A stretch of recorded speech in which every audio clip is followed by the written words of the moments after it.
नमस्कार, मैं हूं तुषार और आप देख रहे हैं खबर 100। आइए रुख करते हैं आज की खबरों की ओर, पर उससे पहले एक नजर आज की हेडलाइंस पर।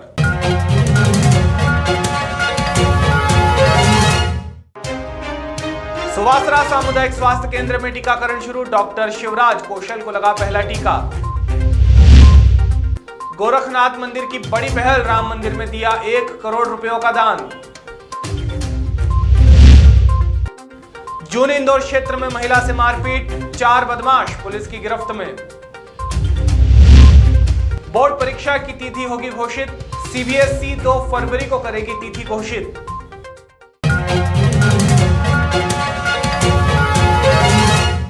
शुक्रवार को निकाय चुनाव समिति के संयोजक उमाशंकर गुप्ता ने मीडिया से बातचीत करते हुए बताया कि हर निकाय का अलग घोषणा पत्र बनेगा।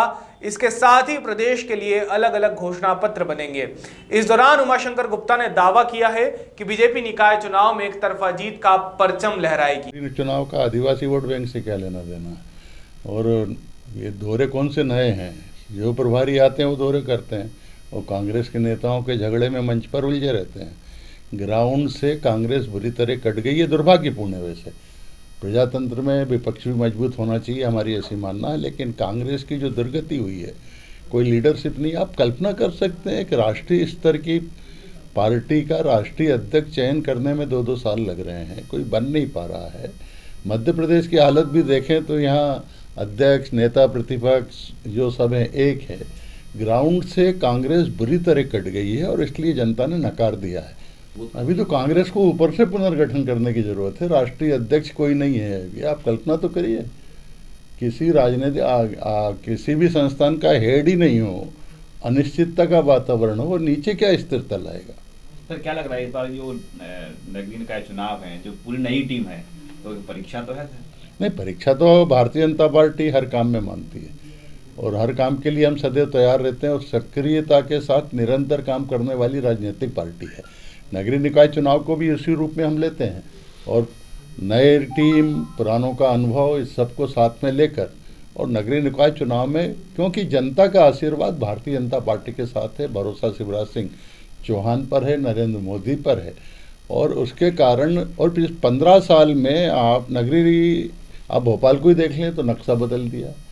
सारे नगरीय क्षेत्रों में जो परिवर्तन हुआ है वो जनता ने एहसास किया है। तो 15 साल का परिवर्तन और आगे की कल्पना, इसको लेकर हम जनता के बीच में जाएंगे और जनता का पूरा आशीर्वाद भारतीय जनता पार्टी को मिलेगा। कांग्रेस मध्य प्रदेश के मंदसौर जिले के सामुदायिक स्वास्थ्य केंद्र सुवासरा में कोविड-19 टीकाकरण का शुभारंभ प्रभारी मेडिकल ऑफिसर डॉक्टर शिवराज कौशल को टीका लगाकर किया गया। टीकाकरण सुरक्षित होने के बाद भी किसी रिएक्शन की परिस्थिति में उपचार सुविधा में नजदीकी 30 मिनट तक ऑब्जर्वेशन की सुविधा दी गई। श्री राम जन्मभूमि निधि समर्पण अभियान के तहत श्री राम जन्मभूमि तीर्थ क्षेत्र न्यास के महासचिव चंपत राय की उपस्थिति में गोरखनाथ मंदिर की तरफ से 1 करोड़ रुपए समर्पण राशि गोरक्ष पीठाधीश्वर महंत योगी आदित्यनाथ ने समर्पित की। शहर के प्रसिद्ध व्यवसायी अमर तुलसियान ने 1 करोड़ 52 लाख रुपए, गेलेंट इस्पात के मालिक चंद्र प्रकाश अग्रवाल ने 1 करोड़ रुपए, गीडा स्थित IGL कंपनी की तरफ से बिजनेस हेड इसके शुक्ला ने 1 करोड़ 11 लाख रुपए और प्रसिद्ध व्यवसायी अशोक जालान ने 1 करोड़ रुपए का निधि समर्पित की। इंदौर में सड़क हादसे रुकने का नाम नहीं ले रहे हैं। गुरुवार रात भी 2 अलग अलग थाना क्षेत्रों में 2 सड़क हादसे हुए, जिनमें 2 युवकों की मौत की खबर सामने आई है। दोनों ही मामलों में पुलिस ने मर्ग कायम कर जांच पड़ताल शुरू कर दी है। पहला मामला खजराना थाना क्षेत्र का है, जहां बाईपास पर एक तेज रफ्तार कार ने ऑटो चालक को जोरदार टक्कर मार दी। हादसे में ऑटो चालक की मौके पर ही मौत हो गई। पुलिस ने मृतक के शव को एमवाय अस्पताल भिजवाया है।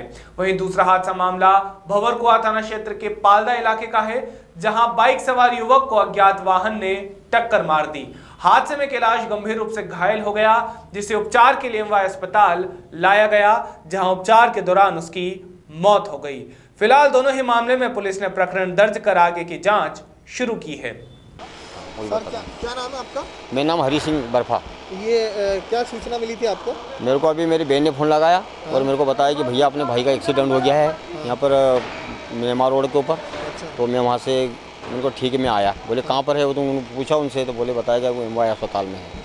तो मैं वहाँ से यहाँ डायरेक्ट यहाँ पर आया और यहाँ आके देखा तो स्थिति गंभीर हो गई है अच्छा, जी। ये क्या करते थे? ये वहाँ पर सुपरवाइजर करते दाल मिल में कोई थे। दाल मिल में? जी। कहाँ रहते थे? ये अपने बाबूलाल नगर है, बाबूलाल नगर पालदा जी। क्या नाम है इनका? कैलाश बर्फा है। कैलाश बर्फा। आपका नाम बताइए। मेरा नाम हरी सिंह बर्फा है। क्या इनके? आप क्या लगते हैं इनके? मैं बड़ा भाई हूँ। जून इंदौर थाना क्षेत्र में एक महिला को बंधक बनाकर उसके साथ अश्लील हरकत और मारपीट करने का मामला सामने आया है। महिला ने कुछ समय पहले एक फ्लैट खरीदा था। पैसे पूरे देने और रजिस्ट्री होने के बाद भी बदमाश उसे उसका फ्लैट नहीं दे रहे थे। जब महिला बीती रात अपने फ्लैट पर पहुंची तो उसके साथ बदमाशों ने उक्त घटना को अंजाम दिया। मामले में पुलिस ने 4 बदमाशों को मौके से हिरासत में लेकर जांच पड़ताल शुरू कर दी है। कलेक्ट्रेट ऑफिस के सामने एक बिल्डिंग है, वहाँ पर एक पीड़ित महिला रहती है 303 फ्लैट नंबर में। वो आई है यहाँ पर रिपोर्ट करने मारपीट की। जांच की जा रही है उसकी। ये कौन लोग हैं बता रहे हैं किसी? अभी सर अभी कोई जानकारी नहीं है इस संबंध में, जैसे जानकारी होगी बता देंगे आपको। केंद्रीय माध्यमिक शिक्षा बोर्ड सीबीएसई आने वाली 2 फरवरी को 10वीं और 12वीं की बोर्ड परीक्षाओं की तिथि घोषित करेगा। केंद्रीय शिक्षा मंत्री रमेश पोखरियाल ने गुरुवार को यह जानकारी दी। साथ ही यह भी बताया कि सीबीएसई 1975 से लेकर अब तक की अपने सभी छात्रों का डाटा डिजिटल रूप में सहेजेगा। इससे छात्रों के लिए अपनी स्कूली शिक्षा से जुड़े विभिन्न प्रमाण पत्र हासिल करना बेहद आसान हो जाएगा। अखिल भारत हिंदू महासभा और मध्य प्रदेश युवा शिवसेना गोरक्षा न्यास के कार्यकर्ताओं ने विक्रमनगर और गांधीनगर रेलवे स्टेशन के प्रवासियों के साथ जिला कलेक्टर कार्यालय का घेराव किया और 2 सूत्रीय मांगों का ज्ञापन जिला कलेक्टर को सौंपा है। इस मामले में चेतन माली ने बताया कि ज्ञापन में मांग की गई है कि बेगम बाग के जो 200 मकान हटाना है उसको हटाकर ग्राम दत्त रावला लालपुर के समीप ग्राम में वर्फ बोर्ड की 40 बीघा जमीन पर सरकार 15 करोड़ की लागत से मकान बनाकर बेगम बाग क्षेत्र के लोगों का स्थान परिवर्तन कर रही थी। लेकिन कुछ दिन बाद उस स्थान को बदलकर विक्रमनगर रेलवे स्टेशन के पास निजी भूमि पर बेगम बाग निवासी को बसाया जाने की प्लानिंग बनाई गई। इसका विरोध क्षेत्र की जनता के साथ अखिल भारत हिंदू महासभा द्वारा ज्ञापन के माध्यम से किया गया है। जी बताएं किस लिए आप ज्ञापन देने पहुंचे? आज अखिल भारत हिंदू महासभा और विक्रमनगर के निवासी साथ में बेल को ज्ञापन देकर सौंपा है। उसमें मांग ये रखी गई है जो पहले वहाँ पर बेगम बाग से मकान हटना थे वो विक्रमनगर रेड साल में आना है।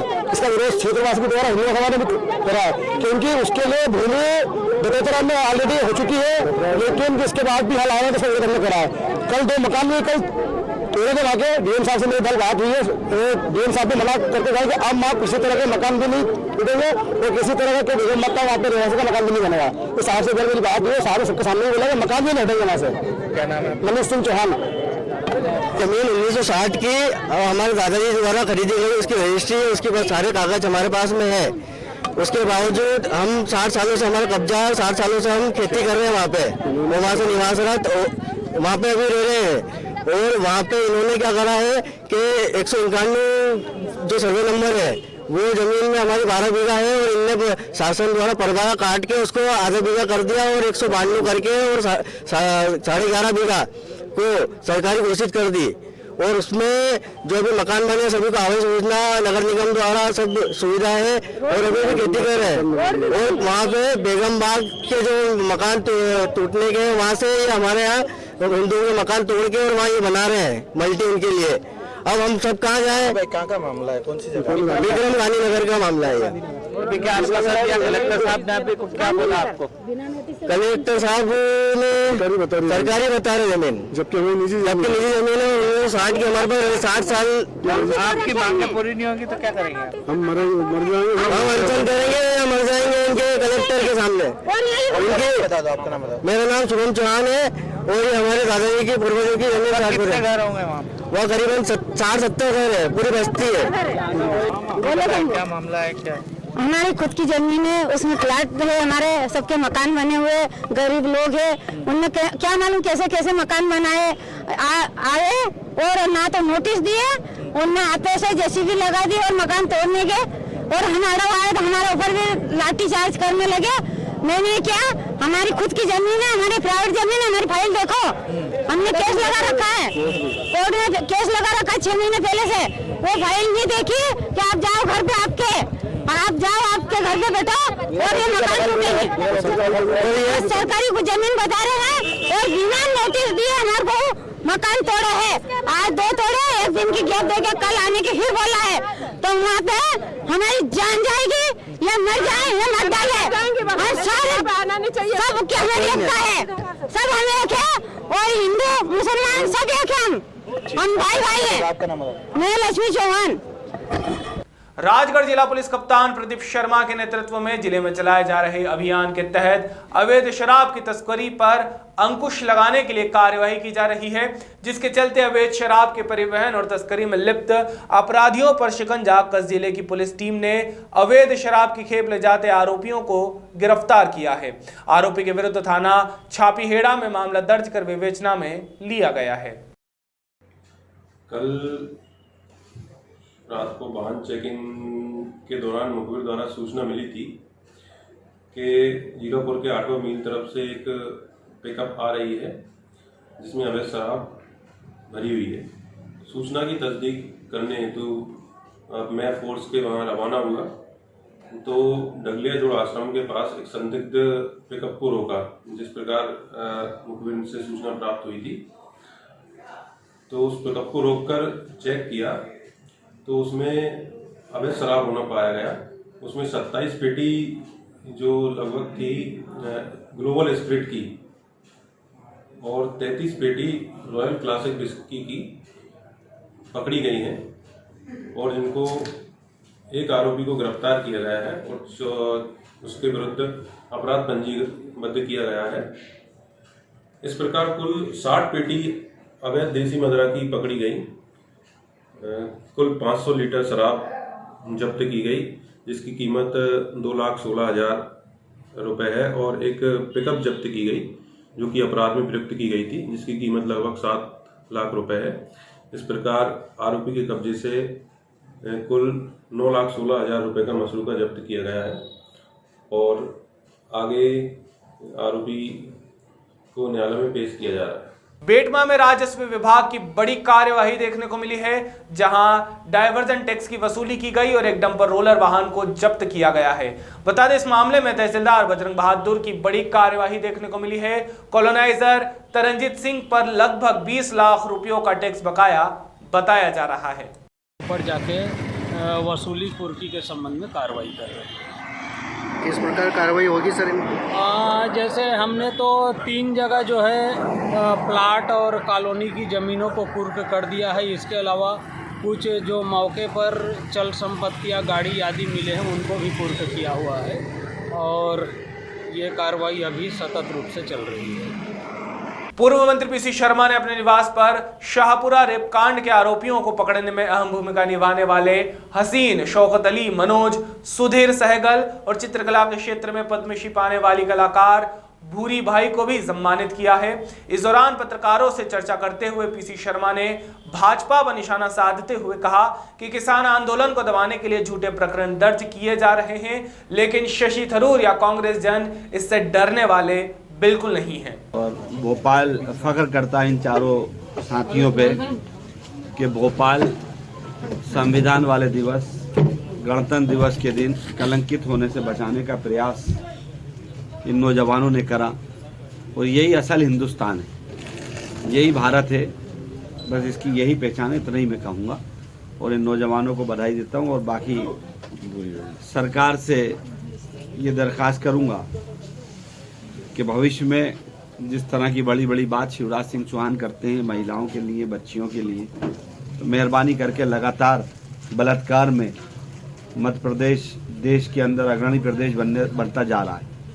एक के बाद एक घटनाएं हो रही हैं। मेहरबानी करके लफाजी से बाहर आकर वास्तविकता में ध्यान दें और सरकार इस तरफ ध्यान देकर ऐसी घटनाओं को रोकने का काम करे। हमारी एक बहन जिसको पद्मश्री मिला, मैं उसको भी बधाई देता हूँ। गरीब बस्ती से निकलकर भूरी भाई जिनको पद्मश्री का अवार्ड मिला, ये एक बहुत बड़ी बधाई की बात है कि एक महिला नीचे स्तर से निकलकर पद्मश्री पाया, इसलिए हम सब उनको बधाई देते हैं। और अगर ये लोग नहीं पकड़ते तो वो भागता, बिहार का था वो लड़का युवा, भागता भी वो और हो सकता है उस लड़की की जान ले लेता।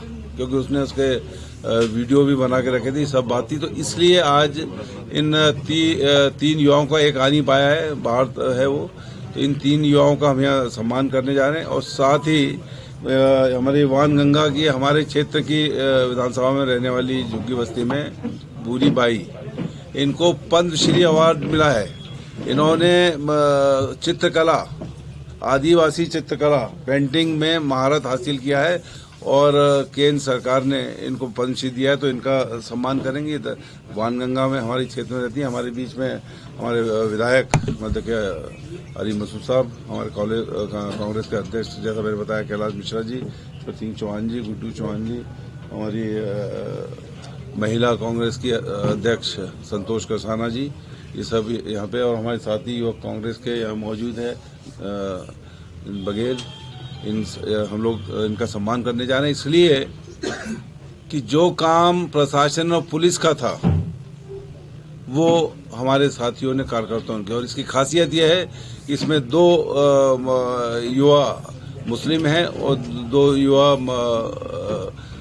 बहुसंख्यक हिंदू वर्ग के हैं। और ये एक मिसाल है कि एक बच्ची, नाबालिग बच्ची को बचाने में इन 4 लोगों ने अपनी जान भी जोखिम डाली, क्योंकि वो आदमी जिस बाद में वो जेल में चला गया, हम लोग थाने में रहे, पूरे केस को वहाँ कराया, तो ये हो सकता था कि इनकी जान भी जोखिम में हो सकती थी। तो ये एक चीज नई तरीके यहाँ पे आई है, इसलिए हम जो शासन अलग अलग तरह के उसकी बात करते रहते हैं जिहादों की, लेकिन ये एक अलग टाइप का जिहाद है कि इन 4 लोगों ने मिलकर उस बच्ची की जान बचाई और वो अपने परिवार में वापस चली गई। बाकी जो केस और वो चलेगा, और हमने मांग की है कि उसको फांसी दी जाए। मुख्यमंत्री बार बार कहते हैं कि लटका देंगे और गाड़ देंगे। तो अब ये वो मिसाल है भोपाल की, और वो भी 26 जनवरी की, जो हमारा राष्ट्रीय पर्व होता है, तो उस दिन की ये मिसाल है। इसलिए बताएं कि 1 महीने के अंदर उसको सजा हो, और ये पहले हो चुका है। अभी के लिए केवल इतना ही। बाकी ताजा खबरों के लिए जुड़े रहिए खबर 100 के साथ। जनता की बुलंद आवाज।